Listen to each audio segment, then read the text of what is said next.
নমস্কাৰ বন্ধুসকল, আজি আপোনালোকক মই এজন বীৰৰ কথা কম। এজন বীৰৰ জন্ম হৈছিল।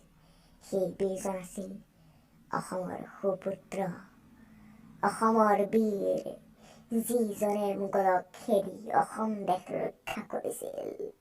সেই বীৰজন হ'ল আমাৰ সকলোৰে জ্ঞাত লাচিত বৰফুকন।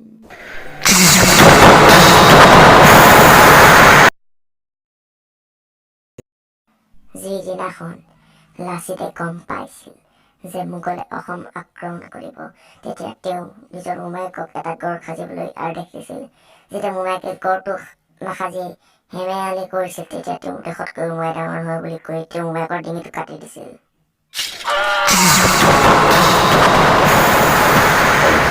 অসম দেশত লাচিত দিৱস উদযাপন কৰা হয়।